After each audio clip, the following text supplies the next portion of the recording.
clássicos com tecnologia. Já começamos. Aos que vão entrando, sejam muito bem-vindos. Vou convidá-los a chegarem o mais próximo possível aqui do pódio. As primeiras filas estão vazias. Se as puderem ocupar, nós ficamos felizes.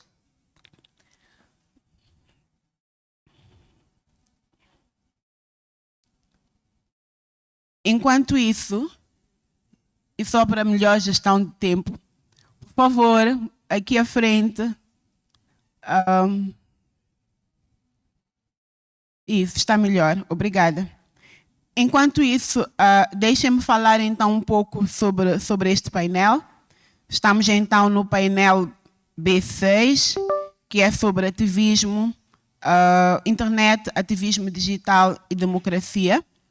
Eu sou Fidélia Sheman, estou aqui na qualidade de amiga do IES, mas sou também da sociedade civil, trabalho para o Centro de Aprendizagem e Capacitação da Sociedade Civil.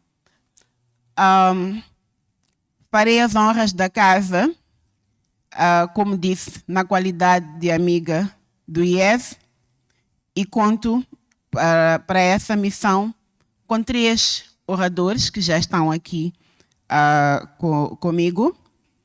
Nos documentos que têm, vão de certeza reparar que está a faltar um, que seria o Sr. Décio Sanzana, que infelizmente, por razões fora do seu controle, já não pode estar conosco.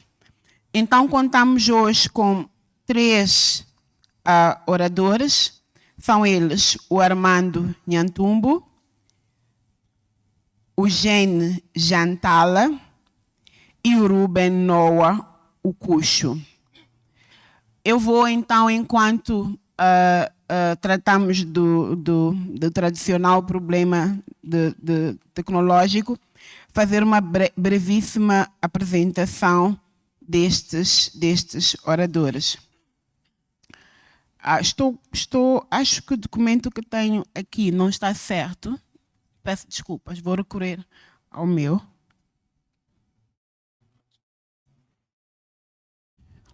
Ok, e as outras? Okay.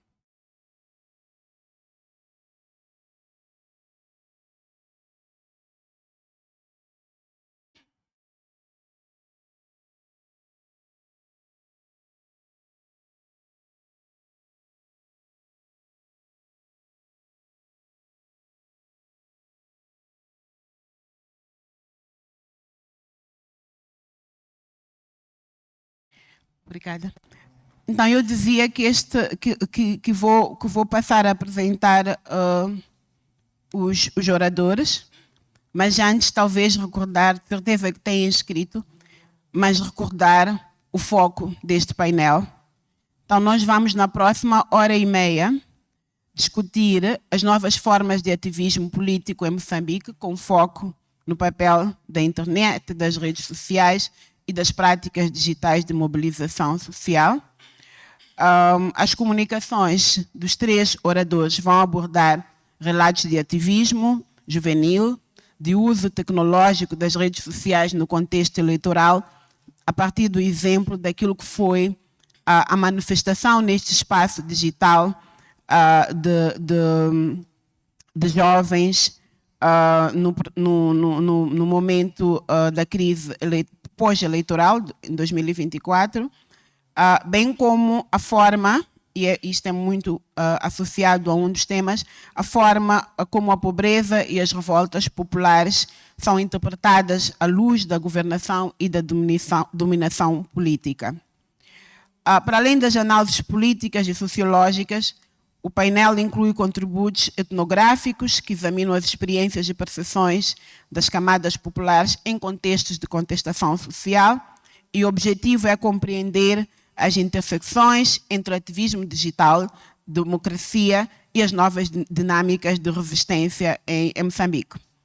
Eu dizia então que contamos com 3 oradores. Armando Nhantumbo, que será o primeiro na ordem das apresentações, vai nos levar numa viagem interessante de exploração estratégica das redes sociais digitais contra o autoritarismo. Esse é o tema. E o caso é, como era de se esperar, o caso de Venâncio Mondlane na crise pós-eleitoral 2024-2025. Deixem-me dizer então um pouco sobre Armando Nhantumbo. É doutorando em jornalismo e estudos de mídia pela Universidade Rhodes University da África do Sul, onde é assistente de ensino de pesquisa no Departamento de Jornalismo e Estudos de Mídia. Suas intervenções são mais focadas em questões que incluem intersecção entre redes sociais digitais, sociedade e política, e com algum enfoque em desinformação, discurso de ódio, ciberativismo e autoritarismo digital. Nosso segundo orador chama-se Ruben Noah, o Cuxo, e ele vai trazer-nos o tema governação da pobreza em Moçambique, e também numa reflexão entre, que vai dos mecanismos de dominação à semente da revolução. E é uma análise também das revoltas populares que situamos em 2024 e 2025. Ruben é pesquisador e consultor em áreas de governação e gestão de projetos na MAP, consultores. É mestre em administração pública e licenciado em ciência política pela UEM, Universidade Eduardo Mondlane, para benefício de todos. E suas áreas de interesse incluem governação, participação, economia, política, género e direitos humanos. Finalmente, mas claro, sem ordem de importância, Jane Rantala vai nos levar numa conversa sobre escutas etnográficas e reflexões ápticas de uma revolta popular em camadas. Aqui o universo temporal agora é 2023 e 2025. Jane é doutora em Antropologia Cultural pela University of Eastern Finland, é investigador de políticas de memória na África Austral, culturas de protesto e do hip-hop, com enfoque em abordagens colaborativas e pluriversais. Coordenou projetos de Performing Political Memory e Towards Inclusive and Peaceful Society em Moçambique, ambas no IES, entre 2021 e 2024. É pós-doutorando. É pós-doutorando à Mellon, na University of Western Cape. Entretanto, desde 2011 que produz material acadêmico em Moçambique e sobre Moçambique, e tem demonstrado como o rap intervém criticamente nos debates sobre a história da libertação, políticas contemporâneas e desejos de descolonização, moldando a memória pública através de meios poéticos e performativos. Pelo amor de Deus, ajudem-me a cumprimentar os meus oradores com uma belíssima salva de palmas. Nós temos hora e meia, como disse, dos quais já devo ter consumido uns 10 minutos. Então, nós queria, desde já, concordar o método. Nós vamos ter estas exposições, cada um dos oradores tem 15 minutos para intervenção.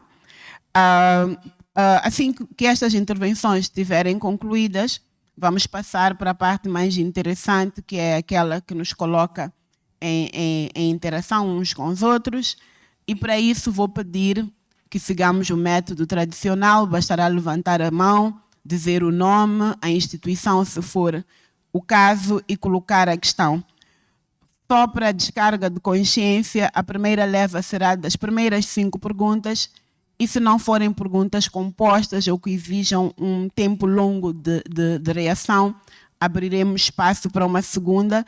Tudo isto dito para garantir que tenhamos ou que usemos apenas o tempo que nos foi disponibilizado. Então, hora e meia, do qual ficamos com apenas 1h e 20 minutos a partir de agora. Então, queria já convidar, por favor, o tempo é seu. Está melhor aí ou aqui? Por favor.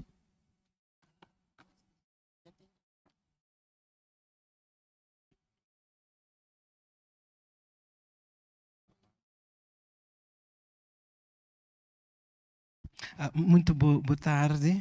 Obrigado, moderadora. Boa tarde a todos. É uma honra estar aqui Quero começar a minha intervenção por destacar algo que me parece interessante. Espero que consigam me ouvir agora. Quero começar a minha intervenção por destacar algo que me parece interessante a mim, passa a repetição, que é o fato de estar aqui para discutir um fenômeno, digamos, emergente, que certamente não estava em causa quando se iniciou a discussão há 50 anos do que hoje chamamos do Estado moçambicano. Não sei se em 1975 alguém tinha pensado que hoje estaríamos a falar do exercício da democracia também na internet, também nas plataformas digitais. Aliás, até o passado recente deste país, esses espaços virtuais como o Facebook, o WhatsApp, eram vistos como espaços não para participação política, mas talvez espaços menos sérios para uma juventude perdida, espaços para sonhos inalcançáveis, se disse nessa altura, em alusão a esses fóruns. Entretanto, os eventos mais recentes do país nos provaram o contrário, nos provaram que o Facebook, o WhatsApp e outras plataformas se constituem hoje em espaços importantes para a participação política. Foi assim, vimos nestes últimos acontecimentos em Moçambique, é assim um pouco por várias partes do mundo e aqui no nosso continente. A minha apresentação foca exatamente nessa interseção entre sociedade e as tecnologias, como é que os dois se impactam, se influenciam e que resultados é que se extraem aí, com lentes claramente voltadas para a participação política.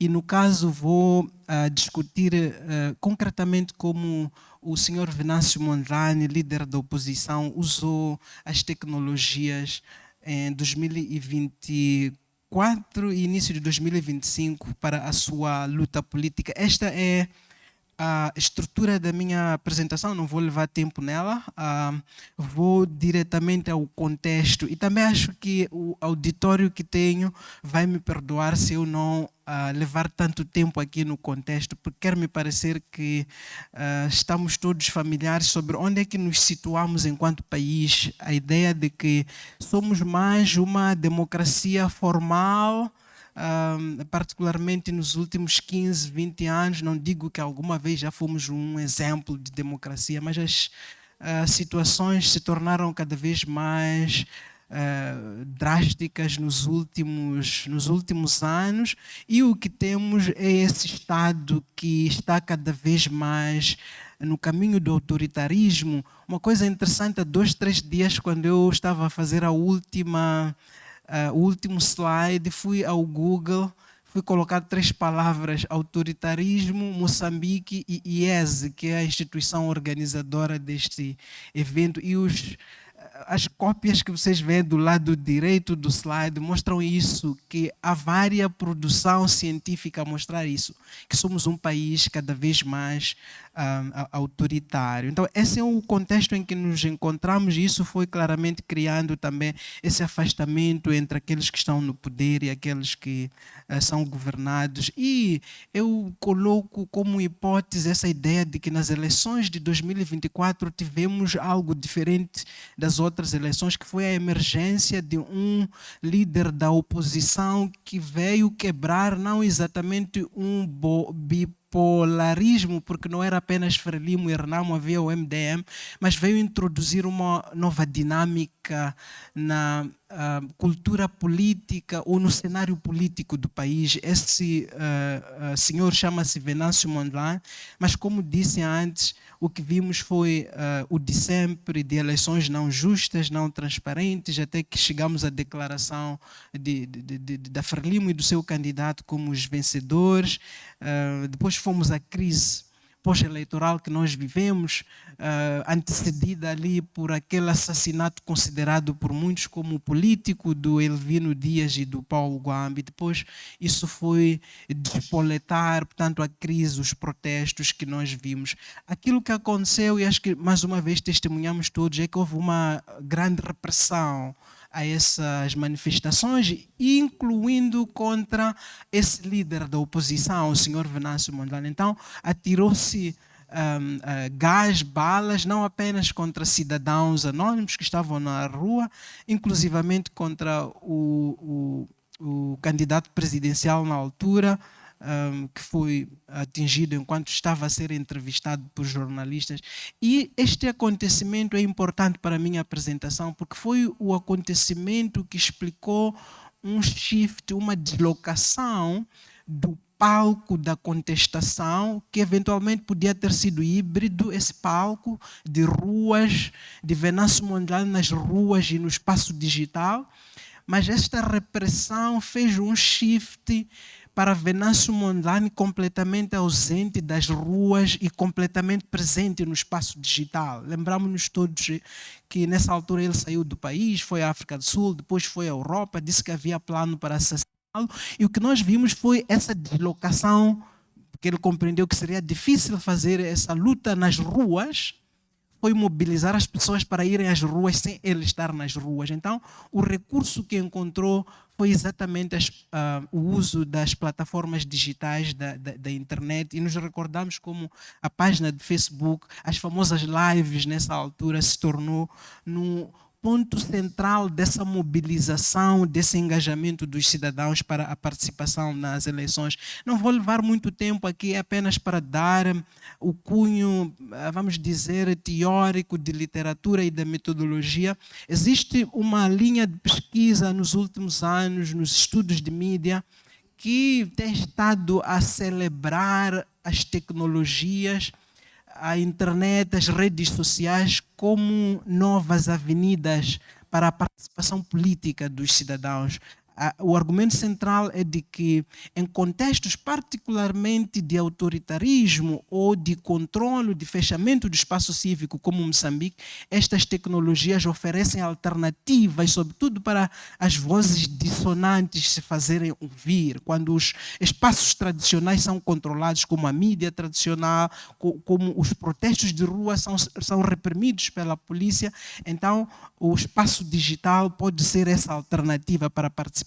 Estes são apenas alguns exemplos célebres, acho que estamos todos familiares, por exemplo, com o caso da Primavera Árabe em 2011, como a tecnologia foi usada em países como a Tunísia, o Egito, para remover, e terminou com a remoção das ditaduras de Ben Ali na Tunísia, de Hosni Mubarak no Egito e por aí em diante. Do ponto de vista, e depois aqui na região também tem vários exemplos, aqui na África do Sul, que estão a celebrar este ano estes movimentos de Fee Must Fall, Zuma Must Fall e vários outros. Mais recentemente, o Reject Finance Bill no Quênia, como é que a juventude está a usar a tecnologia para desafiar o presidente William Ruto e, portanto, confrontar as medidas de austeridade por aí em diante. Do ponto de vista de teoria, o estudo baseia-se na comunicação política, mas precisamente na mediatização da política,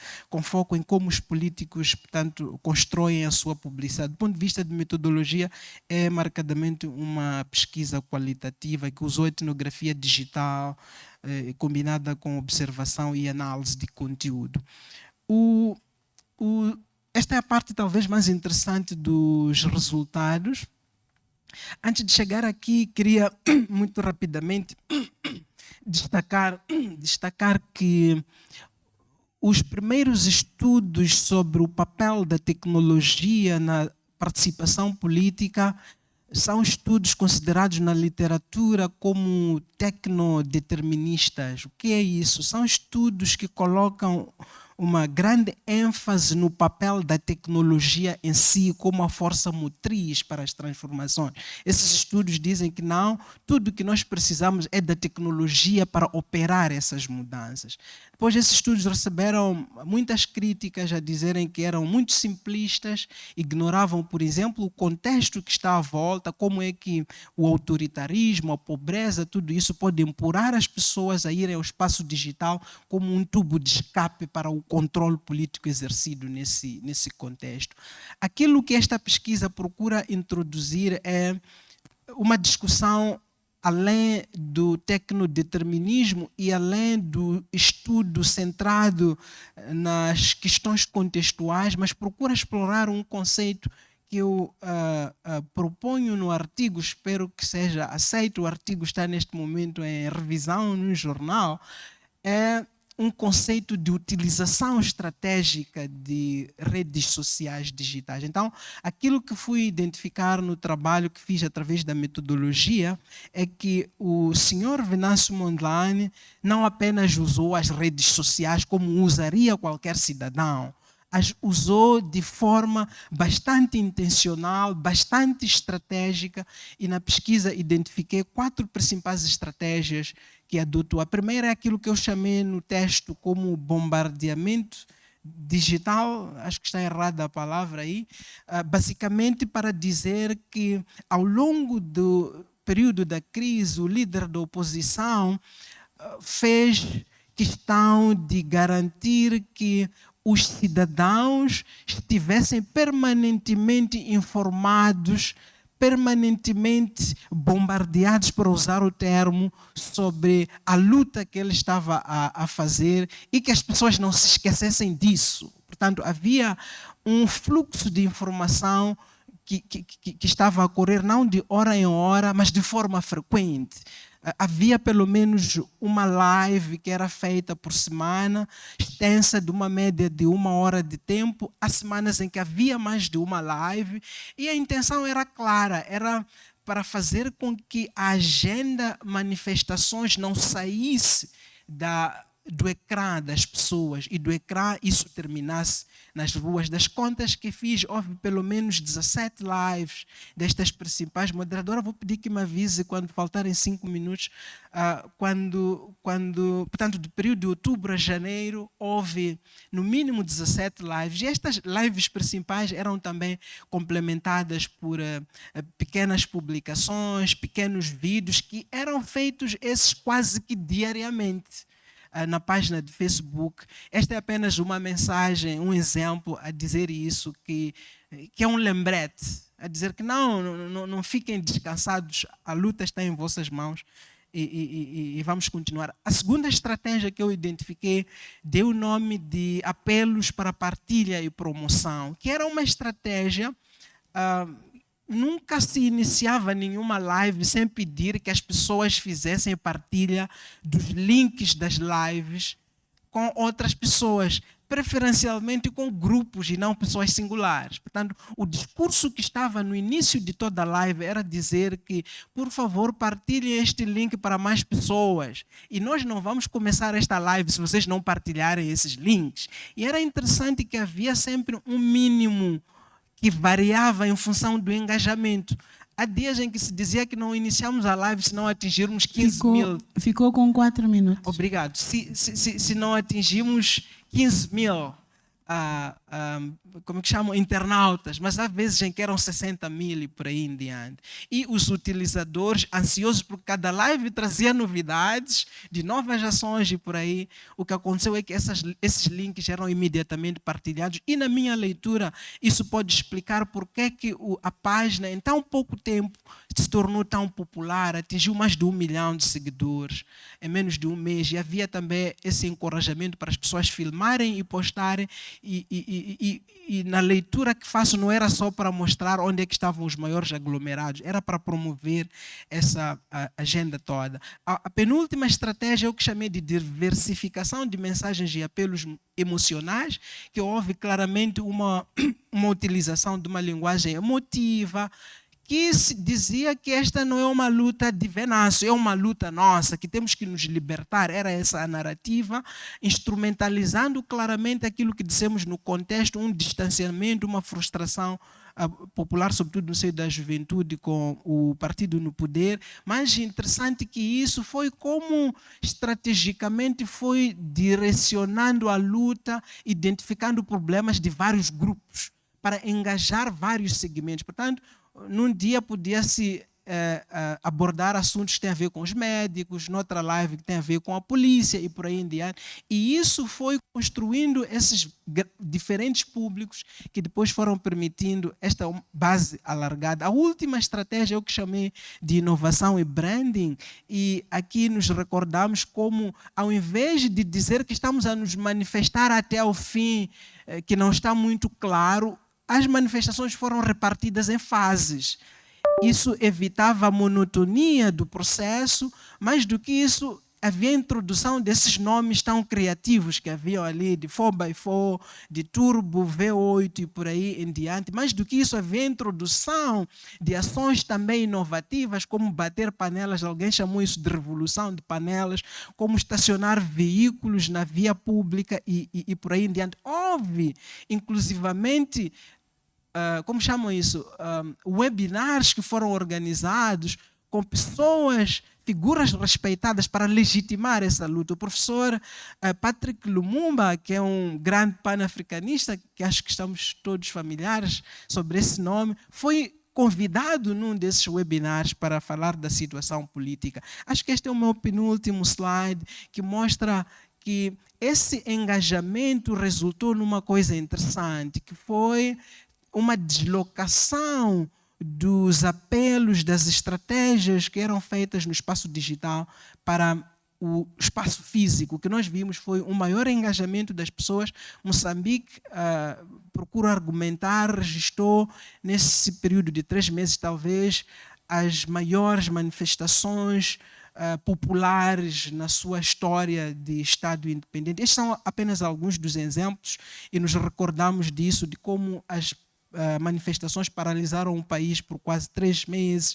Essas imagens surreais de pessoas a cozinharem, a almoçarem nas estradas, a bloquearem fronteiras, Ressano Garcia, a bloquearem Bobol, e polícias a serem uelados, como digo aqui, que é uma expressão que se tornou célebre nessa altura. Então, o meu takeaway na apresentação é que ao invés de simplesmente celebrar as redes sociais como essas ferramentas de libertação, como enfatizam vários outros estudos, eu introduzo a noção de utilização estratégica para dizer que não é suficiente ou não são suficientes as potencialidades que as tecnologias por si oferecem, mas essas potencialidades precisam de ser interpretadas, conjugadas com a forma como a tecnologia é utilizada. E pela forma como a tecnologia é utilizada, refiro-me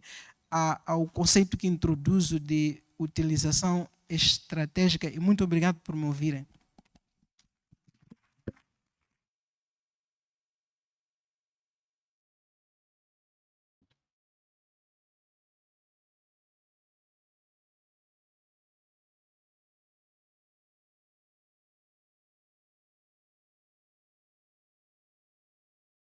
Certeza que terão muitas reflexões registradas em papel já.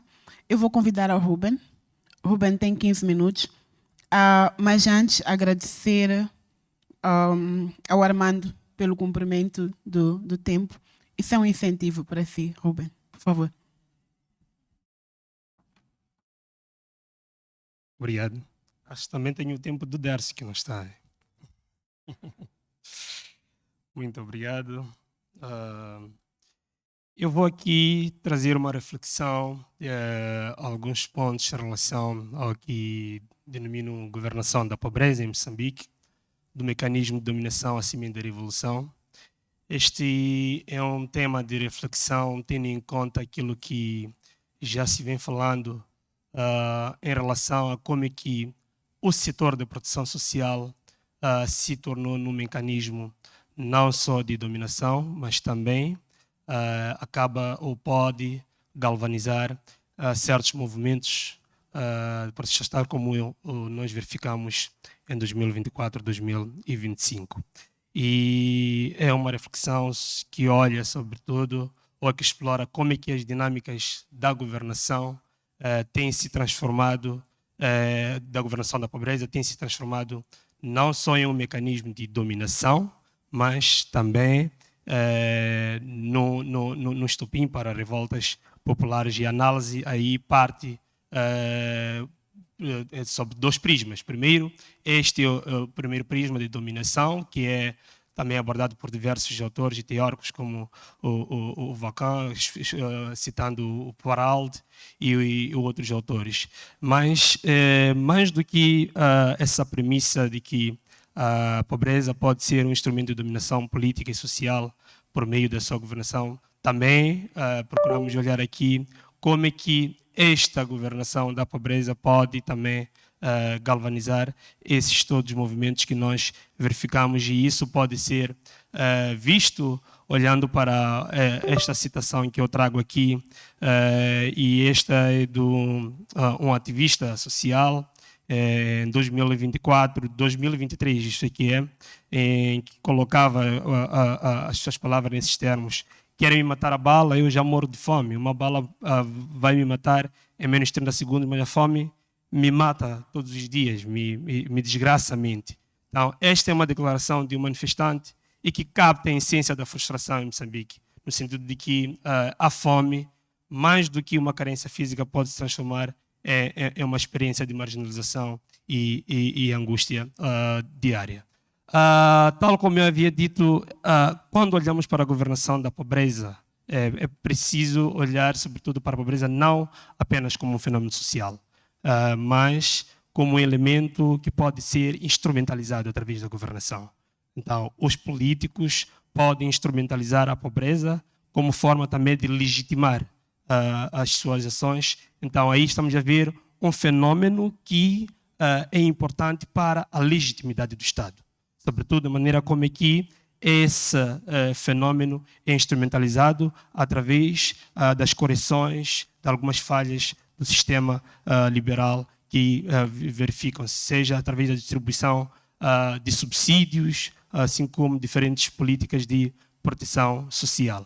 Então, aí, o que nós estamos a ver é que, na verdade, mais do que um instrumento de governação e de legitimidade do Estado, essa pobreza também pode se transformar em uma semente da revolução, sobretudo quando olhamos para a sua eficiência e sua eficácia. Então, as falhas da governação da pobreza podem transformar a pobreza em um instrumento de revolução. E exemplos disso são as revoltas populares de pão, que desde 2008 temos verificado, assim como as últimas revoltas populares que se estenderam de 2024 a 2025.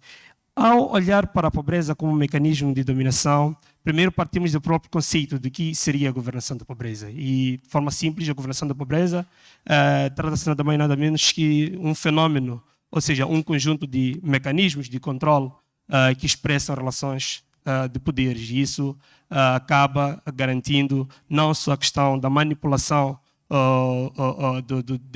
deste fenômeno, mas, sobretudo, como é que o fenômeno entra estrategicamente no campo político para se tornar um processo que é instrumentalizado através dos processos políticos administrativos. E isso acaba consolidando aquela ideia de que esta desigualdade social é instrumentalizada pelos atores políticos que atuam nessa área. E, com isso, trazemos aqui essa dimensão da pobreza como ferramenta de controle, na ideia de que as políticas de proteção social, inicialmente concebidas para aliviar ou tornarem essa questão da pobreza menos agravante para as sociedades, pode também se transformar em um instrumento de vigilância e de controle das sociedades. E exemplos disso incluem esta abordagem de bottom of the pyramid, que é trazida por vários atores, que visa e que mostra como é que essa questão da pobreza e as políticas de proteção social transformaram-se em mecanismos de inserção do pobre no mercado. E, acima disso tudo, tem este elemento, outra parte da moeda, que é a pobreza como o catalisador da insatisfação, olhando para a ineficiência e ineficácia da governação da pobreza. Acho que o slide alguma coisa aconteceu, estou a ver aqui algumas falhas que talvez dificultam a visibilidade, mas o que nós tentamos mostrar aí é que, na verdade, historicamente o setor da proteção social em Moçambique foi problemático e sempre marcado por desafios estruturais, administrativos, e após a independência, o que nós verificamos aí é uma transição de uma economia uma transição para uma economia capitalista, e através, sobretudo, das pressões que foram se verificando, mas que, na verdade, isto não conseguiu colmatar aquilo que são os problemas estruturais que se verificavam. Então, o que aconteceu aí é um controle sistemático de um sistema de proteção social que, a princípio, até nem era defendido pela própria Frelimo, mas abriu-se aí espaço para ver-se uma oportunidade de explorar como é que esta proteção social, através da distribuição dos seus benefícios ou probendas, isso poderia se tornar um elemento também que pudesse garantir o poder, ou pudesse também legitimar o Estado, sobretudo tendo em conta o discurso messiânico que sempre a Frelimo trouxe quando da sua governação.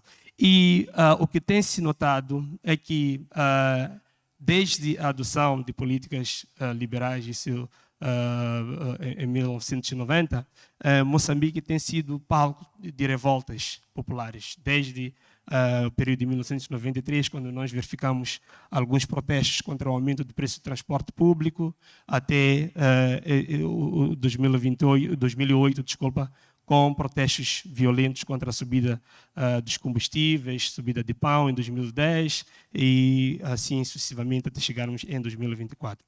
E o que é que nós temos nesses todos elementos? Na verdade, são revoltas que são motivadas, acima de tudo, pela fome.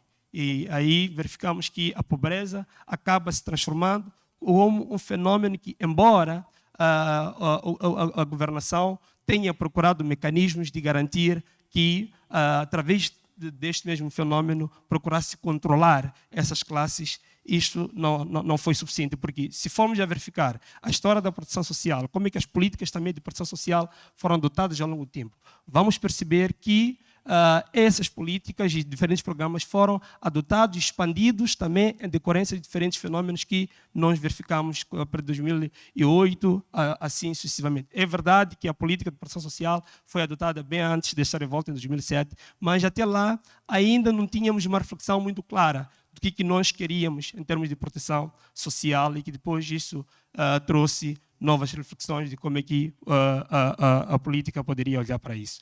E o que nós verificamos nos anos seguintes é que, na verdade, fomos adotando mais programas, e com mais programas fomos também expandindo ou ampliando cada vez mais o número de beneficiários, tal como podem ver nesses gráficos que mostram claramente um aumento significativo do número de beneficiários da proteção social. E lembrar que, para o período de 2021, o que incentivou este aumento significativo foi, sobretudo, o programa PAS, que é o programa de apoio pós-emergência com a Covid-19.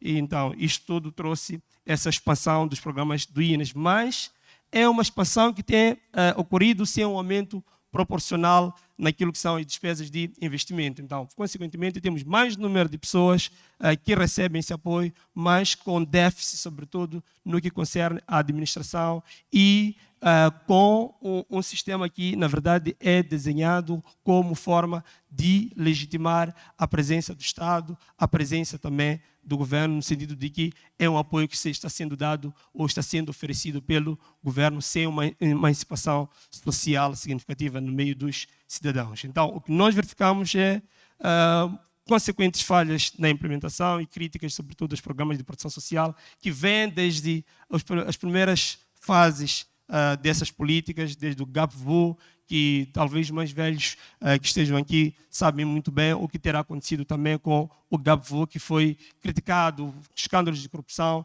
e que depois tivemos essa transição para o INES. Mas esses todos os programas que foram adotados, tanto o PAPA como esse de apoio para a questão dos transportes, não progrediram, além das intenções, e o que nós verificamos foi uma desconfiança popular em relação a essas políticas e como é que o governo olha para isso. Aí temos... Ficou com 4 minutos. Obrigado.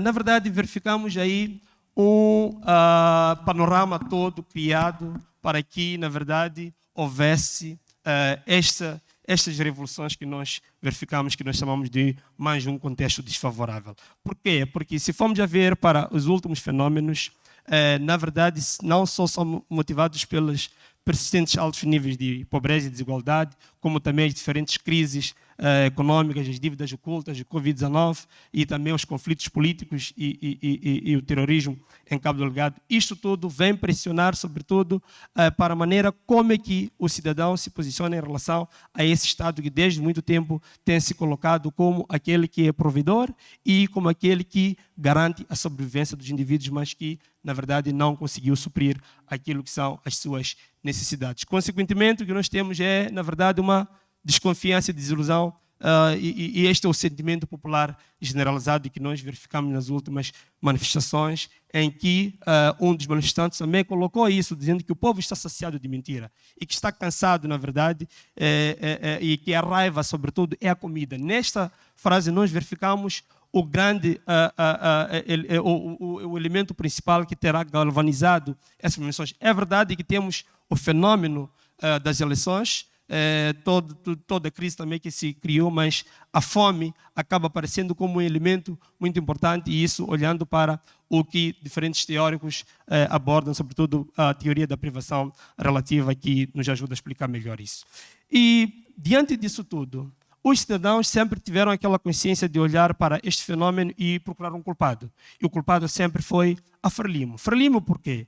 Porque é preciso lembrar alguns discursos que sempre a Frelimo, as narrativas que a Frelimo sempre tem historicamente construído na sociedade. A ideia de que tudo e toda a riqueza só provém através da Frelimo quando o indivíduo possui o cartão vermelho. E é por essa razão que também tivemos todos esses fenômenos em que pessoas ficavam a vandalizar as viaturas das outras, na ideia de que todo aquele que conseguiu transitar ou ultrapassar a linha da dificuldade social é sobretudo porque estava afiliado à Frelimo. Então tudo isso é o suor do povo que está sendo dado a alguns privilegiados. Então aí constrói-se toda essa narrativa e que gera frustração relativa, uma desilusão com o Estado e também uma incapacidade, e o que nós verificamos todos são esses discursos anamalala e de injustiça social, saques que foram característicos nesses últimos episódios.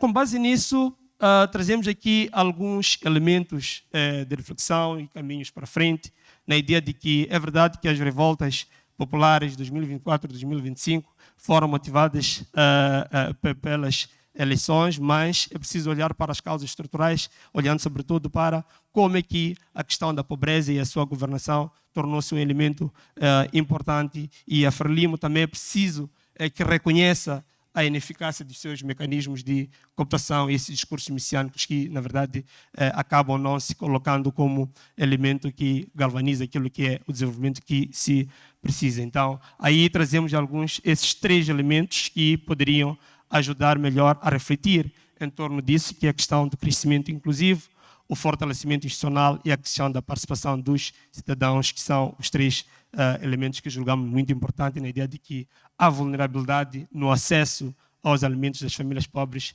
acabam se construindo em bases estruturais e que não podem ser geridas com recurso à violência e também à insensibilidade aos problemas reais, como temos verificado nos últimos tempos. Dito isso, muito obrigado e sinceras desculpas pela apresentação, que acho que terá sofrido algum problema ao longo no processo de transferência. Obrigado. Obrigada.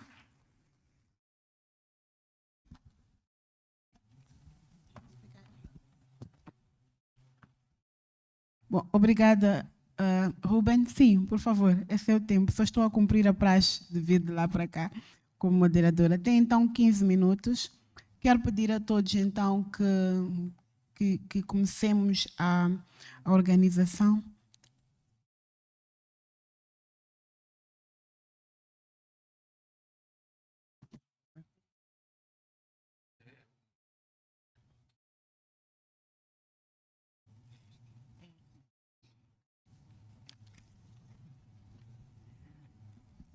Tem também 15 minutos.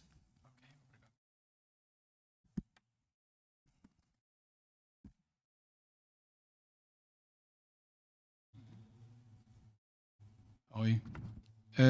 Quero começar com duas perguntas. Primeiramente, quem estava aqui durante grandes manifestações, levanta a mão, faz favor. Sim, em Maputo. Sim. e quem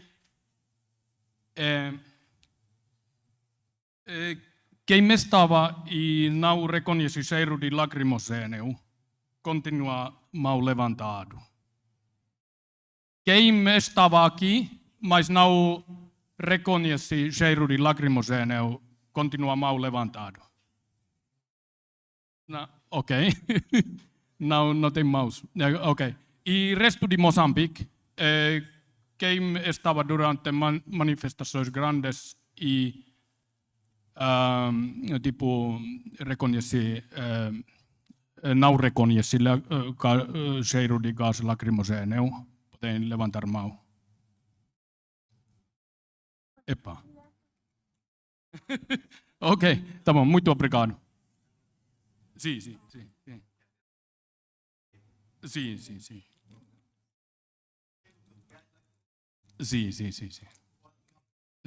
Ok, tá bom, vamos continuar. Enquanto muitas abordagens iniciais focam a dimensão digital ou socioeconômica dos protestos recentes em Moçambique, proponho olhar para a revolta em camadas, uma sobreposição de lutas interligadas. Da herança de Asakaia e do hip-hop à mobilização da oposição, a precariedade juvenil e as memórias de violência e libertação. Essas camadas mostram como aspectos culturais, políticos e sociais se entrelaçam numa frente comum de contestação. O que proponho então é uma abordagem etnográfica e sensorial à revolta popular ocorrida em Moçambique entre 2023 e 2025, como objetivo de aprofundar a compreensão do seu caráter multifacetado e socialmente diverso. Através de escutas de registros sonoros recolhidos durante mobilizações urbanas, momentos de repressão e atos da memória coletiva, articulo observações de campo, fragmentos audiovisuais e reflexões sobre a experiência vivida da revolta. Este estudo assenta também em trabalhos prévios desenvolvidos em Maputo, incluindo observação participante e etnografia situada. As minhas duas publicações aqui referenciadas e a comunicação às lanças da nação já procuravam, sua parte, compreender o contexto e caráter dos protestos nacionais a partir de testemunho antropológico e do papel do legado do Asakaia. Hoje focamos os eventos que iniciavam depois da morte do Asakaia e fortaleceram depois as eleições 2023 e 2024. Mas história raramente tem só início. O meu estudo sobre rap moçambicano começou em 2010, quando percebi como as letras de Asakaia já circulavam como slogans de protesto. Uma das músicas que hoje ecoa mais forte que nunca era O Povo no Poder, inspirada pela experiência da revolta popular anterior em 2008. Desde então, acompanhei a sua trajetória artística e política numa relação da pesquisa que durou até a sua morte. Estes trabalhos dialogam com abordagens iniciais de outros autores que já apontaram a complexidade ideológica dos protestos e seus motivos, a má interpretação quase universal fora do país, a continuidade histórica da violência estatal e o papel crescente das mulheres, mas que muitas vezes esbarram na tentativa de uma leitura imparcial num contexto profundamente assimétrico entre Estado e cidadãos, ou são com materiais geograficamente limitados, como este discurso. E tem algum pequeno erro lá, todas aquelas publicações são de este ano. Os estudos de IESE e de outros investigadores sobre abstenção eleitoral, fraude e hegemonia da Frelimo da distribuição do poder e riqueza natural já sublinhavam os fatores estruturais de descontentamento no período pós-independente. O meu próprio trabalho sobre políticas da memória acompanha esta evolução há 15 anos, mostrando como os antepassados políticos são mobilizados tanto nas tensões internas da Frelimo desde os anos 1960 como nas expressões artísticas contemporâneas, que estão no cerne da atual cultura do protesto. Embora as primeiras análises tenham começado a notar aspectos relevantes da revolta, o meu trabalho procura oferecer uma representação mais abrangente do seu caráter complexo e convergente, e do papel do legado dos heróis falecidos nesse processo. Faço isso entrelaçando formas visuais, sonoras e afetivas de testemunho extraídas de trabalho de campo situado, moldado pelas circunstâncias em constante mudança, uma espécie de testemunho antropológico. Hipótese 1. A revolta em fases. A atual vaga de protestos representa uma confluência de pelo menos 3 lutas sobrepostas, que neste momento se reforçam mutuamente. A memória e o legado de Asakaia enquanto símbolo de resistência e justiça social, cuja morte prematura em 2023 desencadeou a onda de protestos. 2. A mobilização política liderada por Venancio Mondlane, figura carismática da oposição no contexto das eleições de 2023 e 2024. E 3. Uma revolta nacional descentralizada, socialmente diversa e ritmicamente assimétrica. Hipótese 2. Multidimensionalidade. A revolta em curso tem articulado de forma inédita diferentes classes sociais, geografias e grupos, professores profissionais da saúde, vendedores informais, magistrados, trabalhadoras domésticas, jovens precários e empresários. Grupos distintos, mas unidos pelo descontentamento geral e por palavras de ordem como o povo no poder e os múltiplos hinos da revolta de origens diversas. Hipótese 3. A revolução da geração hip-hop. Apesar do envolvimento de todas as gerações nos protestos, destacam-se sobretudo os mais jovens, antes vistos como apáticos e despolitizados, pouco atentos à memória da luta da libertação, por exemplo. Poucos permaneceram fiéis ao partido no poder, entre jovens. Embora os protestos em Moçambique tenham uma escala maior, a experiência da chamada geração de 18 de março pode ser comparada à súbita politização que Achille Mbembe reconheceu no seu discurso aos estudantes sul-africanos quando estes, na campanha Rhodes Must Fall, se levantaram contra monumentos que ainda homenageavam colonizadores e escravocratas.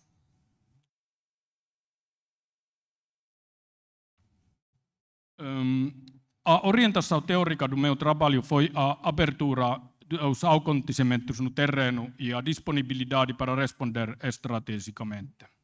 Escrevo isto no rescaldo dos maiores protestos da história de Moçambique, cuja análise preliminar já oferece importantes percepções. O alvo principal dos protestos foi o Partido Frelimo, antigo movimento de libertação que hoje se mantém no poder através de fraude eleitoral, apoio dos doadores e violência estatal.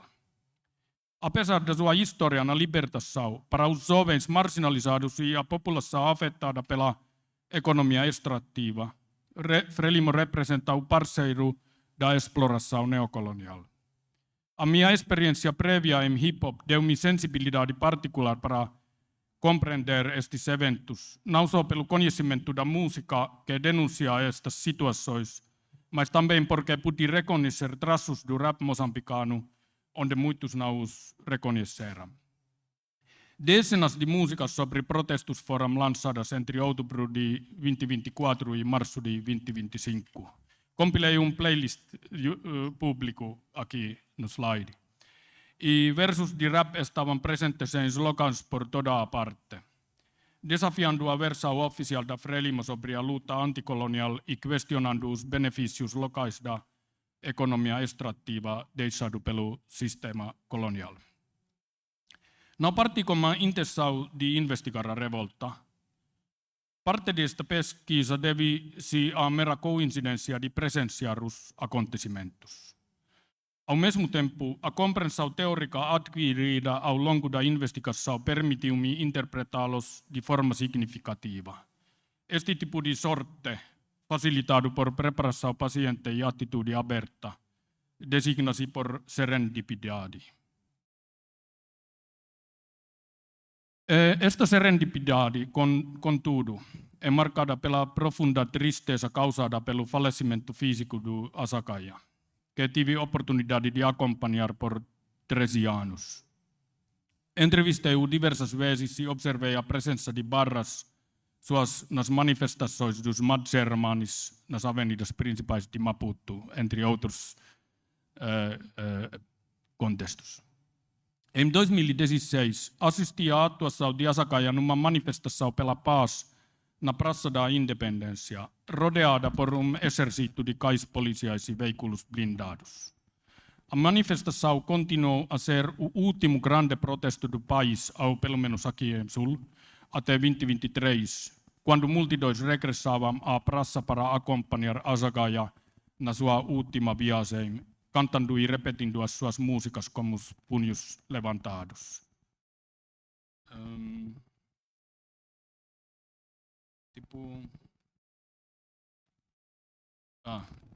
Queria tocar um pouco de funeral dele.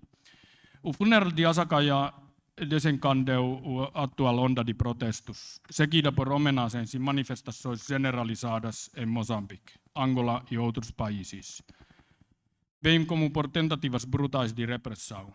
Os meios de comunicação estatais minimizaram a cobertura destes acontecimentos reais. A polícia e o presidente da República chegaram a apresentar teorias de conspiração sobre golpe do Estado em torno de 18 de março, uma explicação claramente absurda para justificar o uso da força.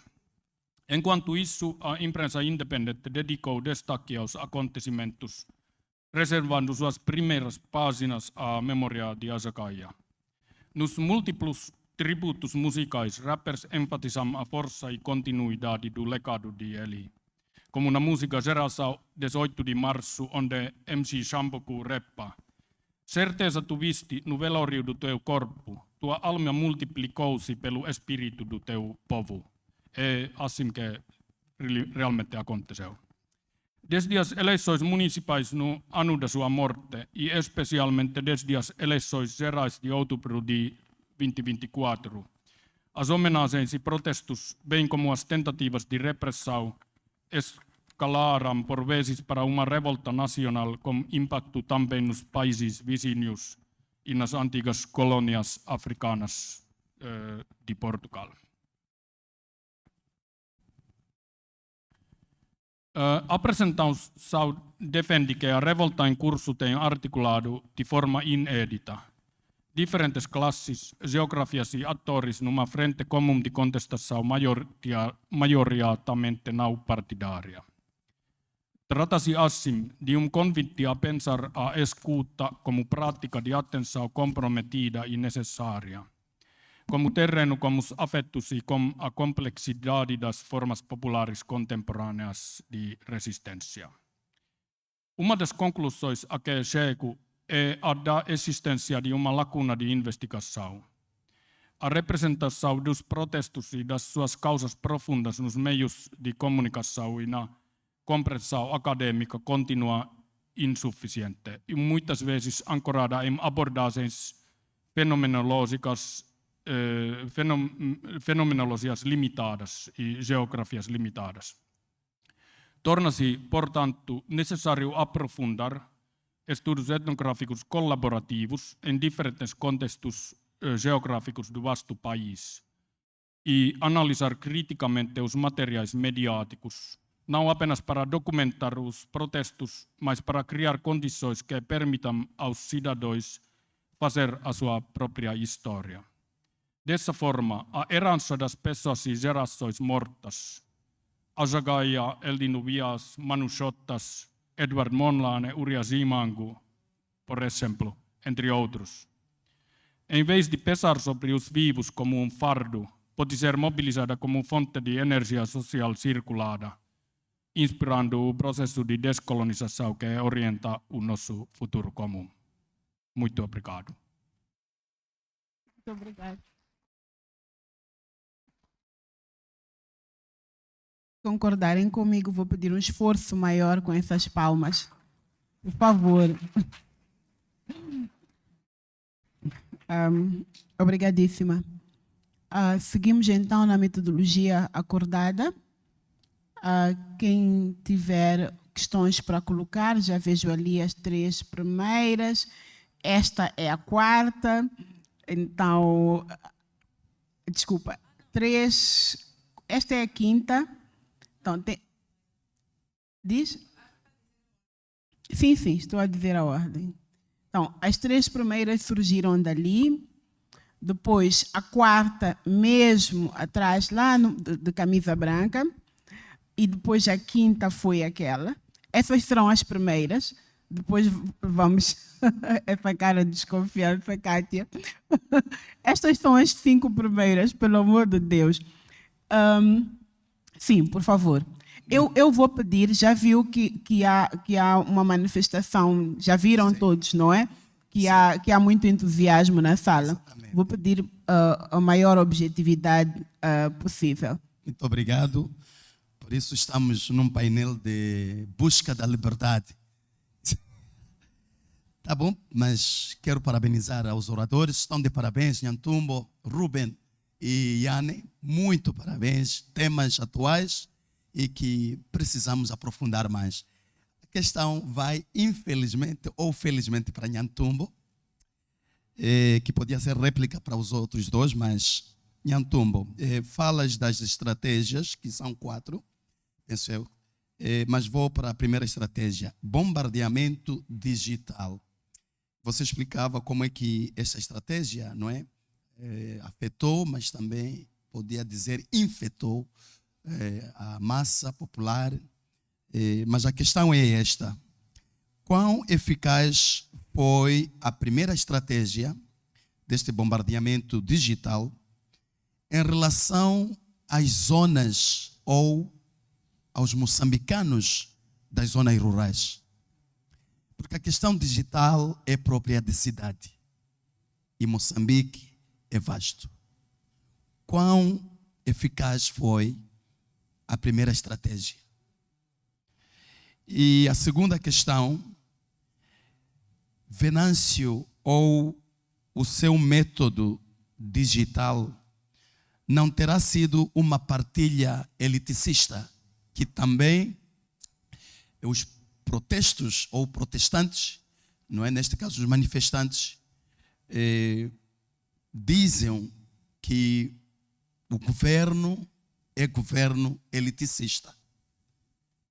Então, a primeira estratégia, o uso das redes sociais, não foi uma opção eliticista, não foi uma partilha para elites que conseguem ter a internet, tenham smartphone, tenham televisão, tenham rádio e tudo isto. Muito obrigado. Antes de tomar a segunda... Muito obrigada. Antes de tomarmos a segunda intervenção, pelo amor de Deus, reconceptualizemos objetividade. Por favor. Quanto mais breve, melhor. Por favor. Bom, na minha vez as coisas pioram. Boa tarde a todos, eu respondo pelo nome de Alberto Matola, sou estudante de Ciência Política e membro da Inclusão. Bom, minhas questões vão para o Armando e para o Ruben. Para o Armando, quando falamos da questão do espaço digital ter se tornado democraticamente propício para a participação política e olhamos essa participação numa influência de sociedade versus tecnologia. E quando fala da sua estratégia, gostava de ver se chegou a pensar ou durante o seu estudo encontrou-se com o termo memecracia, que seria a influência dos memes para as ações dos governantes. E como é que tu achas que essa influência digital influenciou nas ações e nos discursos dos governantes? Porque os seus estudos olham mais para o quando nós fomos agendados. Mas como é que veja a questão desse agendamento, como é que nós depois participamos ou influenciamos digitalmente para as ações deles lá no top. Para o Mano Ruben, com todo respeito, assim o chamo de Mano, nas suas possíveis soluções que entendo como recomendações, de forma mais específica, quando diz participação efetiva ou que devia-se criar espaços efetivos que dão voz à participação da população. De forma específica, um exemplo, qual seria um espaço efetivo que realmente daria voz à população e que teria alguma significância ou uma influência positiva? Muito obrigado. A terceira, por favor. Eu, por gestão de tempo, meus colegas de painel, eu não vou repetir as questões, então, por favor, tiremos boa nota. Sim, por favor. Muito obrigado e parabéns aos intervenientes, foram intervenções excelentes. Eu tenho uma pergunta, acho para todos, mas sobretudo para o Armando e o Iane.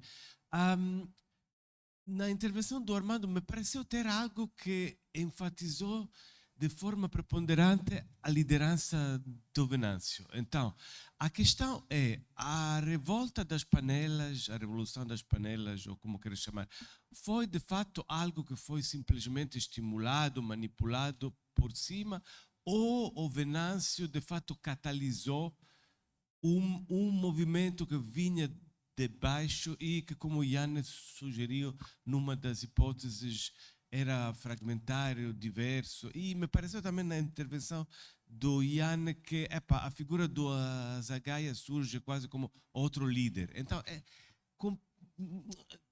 teorizar de forma mais complexa essa relação entre o baixo e a liderança. E quando for a pensar da liderança do Venâncio, ao lado da questão do digital, se calhar pensar algo sobre o populismo e também sobre a influência da retórica das igrejas. Então, liderança carismática e tudo aquilo. São apenas pistas de reflexão. Obrigado. Mas faltam duas. É ali atrás. Espera.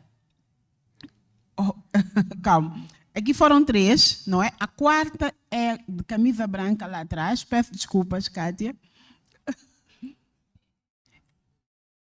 E a quinta é aqui, sim, eu sei. Boa tarde a todos. Respondo pelo nome de José Wade. Sou estudante de Direito da Faculdade de Direito da UEM. Eu venho aqui fazer duas questões de reflexão. Responder é facultativo aos oradores. Mas a primeira questão que eu faço é acerca da limitação de direitos.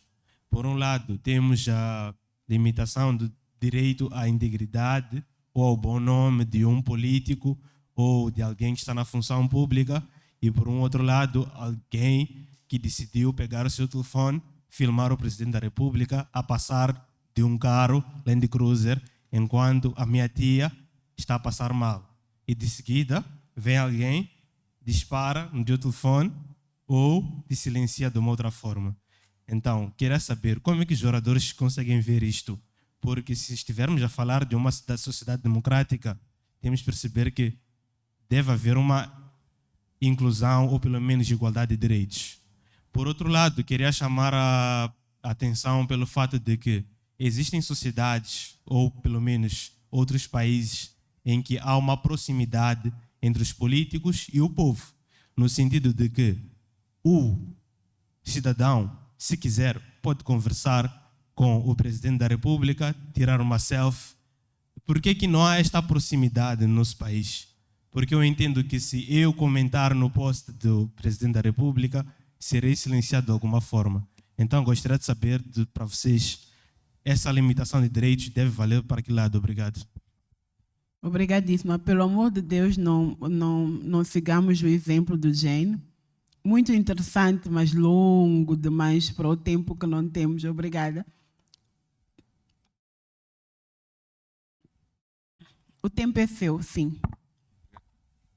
Muito boa tarde a todos e a todas. Meu nome é Ali Caetano.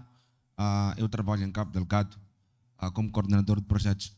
A minha questão primeiro para o Armando é, na época da morte da Azagaia, existiu um grande debate que era o papel dos influenciadores digitais. e estou a escrever um pouco sobre isso. E queria tirar só a percepção.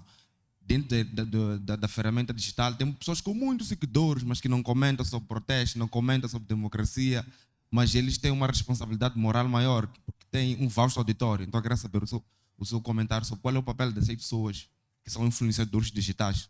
O que é que elas devem fazer nesse tempo de crise? Ruben, o Presidente da República rebateu a sua teoria e disse que aquilo tudo que aconteceu é por causa da mão externa, que tem países que querem desestabilizar Moçambique, Angola e os partidos libertadores. Mas Ruben vem aqui e diz que a pobreza, que são questões internas, são mecanismos que levam as pessoas à manifestação. Então, eu quero saber só a sua opinião em relação a isso. Muito obrigado. Uma salva de palmas para ele, né? Foi espetacular. Obrigado. Não pelas questões, mas pela gestão de tempo. Ou não apenas pelas questões. Eu vou partilhar com o painel a responsabilidade de gestão do tempo que temos pela frente. Vão vocês, as vossas reações. Calma. O que eu quero dizer, eu estou a devolver a bola ao painel. Vão partilhar comigo a gestão do tempo que temos. Então, será a vossa performance a decidir se este lado ainda tem espaço para falar. Por favor. Nós ficamos com precisamente 25 minutos no total. Então, vou pedir que, por favor, pensem na Kátia e aquela ala de lá ao responderem, por favor. Ok. Eu estou muito breve. Então, origem de manifestações de panelas. É difícil de dizer origem, mas eu acho que a grande influência eram estudantes bolseiros de UEM, que tipo espalhavam aquela prática para e depois, quando já estava totalmente espalhada, Venâncio Mondlane começava também a promover manifestações de panelas. Outra coisa, Azagaia é aquela coisa de revolta em camadas. Não acho que significa, para mim não é que fosse uma revolta fragmentada. Pelo contrário, estes 3 ou mais camadas, tive uma conjunção de aqueles que fortaleceram um e outro. E no sentido que eu não vejo Azagaia como líder de esta revolta, mas é mais como tipo profeta, que é totalmente inquestionável, que toda a onda de protestos começava depois da morte do Azagaia. E isso é até muito provável que nem tivesse tido estes outras na mesma dimensão que como coisa. Evangelismo é VMCT. Acho que pelo menos tem impacto para força retórica dele, mas eu não vejo muito no tipo aqueles ideologia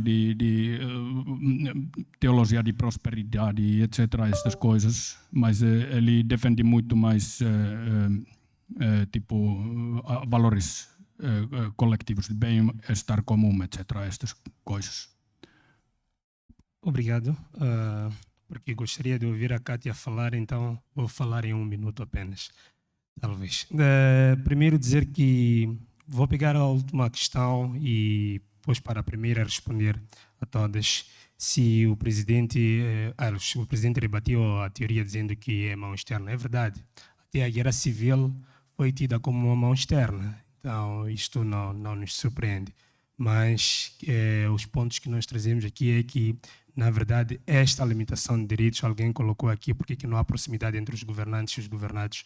A ideia está mesmo aí, porque, na verdade, esta separação é que cria esses problemas. E respondendo também à questão se essa revolta foi algo manipulado por cima ou Venâncio manipulou algo de baixo já pré-existente. Eu penso mesmo que é algo já pré-existente. Eu já bem dizia antes, quando tínhamos essas manifestações, que, na verdade, o problema não é o Venâncio. O problema são as causas estruturais que essa sociedade construiu e tem ignorado, e isso também é manifestado nos discursos que nós verificamos aqui, que foram citados durante as manifestações. E, com isso tudo, temos este elemento de participação efetiva que o Alberto colocava, que questionava o que seria isso, como é que se cria isso. Na verdade é que nós temos várias instituições de participação comunitária. E, por acaso, até temos um decreto que institucionaliza isso e mostra muito bem quais são os canais de diálogo. Mas qual é o problema? É que, se nós formos a verificar a efetividade desses canais, é que não conseguimos garantir aquilo que se pretende com esses canais. São canais que são criados e que são cooptados, manipulados, instrumentalizados e que no final do dia não servem para aquilo que é o papel essencial desses mesmos canais, como canais de diálogo, e que iriam permitir. Porque se formos a questionar hoje, por que hoje estamos a falar de um diálogo se nós já construímos várias instituições sobre participação popular já há um bom tempo? Por que hoje precisamos criar a COTE? Então, aí mostra claramente que há uma falha estrutural e que precisa ser muito bem retificada. Obrigado. Boa tarde. Acho que teve maior número de perguntas. Espero não levar muito tempo. Todas elas interessantes. A pergunta do professor sobre o urbano e o rural, para começar, é uma pergunta interessante, sobretudo olhando para o contexto de Moçambique, onde a penetração dos serviços de internet é ainda muito limitada. Estamos a falar de 23%, cerca de 7 a 8 milhões de moçambicanos. Então, é uma grande questão esta. Entretanto, o debate sobre rural e urbano é muito complexo do que às vezes parece, sobretudo no contexto de África. Estão a mostrar isso estudos, que sendo África uma sociedade, sobretudo baseada na oralidade, o número do acesso à tecnologia não é suficiente para explicar o nível de circulação da internet. Há estudos em países como o Quênia, que é um país com histórico de revoltas populares, que mostram mensagens produzidas no espaço digital a serem impressas em papel, no espaço físico, para serem distribuídos a quem não tem acesso à internet. Há estudos que mostram que as mensagens que são publicadas no espaço digital são depois reproduzidas oralmente para quem não tem acesso ao espaço digital. Então, a pergunta, o assunto é muito mais complexo do que parece, mas compreendo o que coloca, e aí eu podia especular, não estudei isso neste trabalho, como é que estas manifestações foram, sobretudo, manifestações urbanas.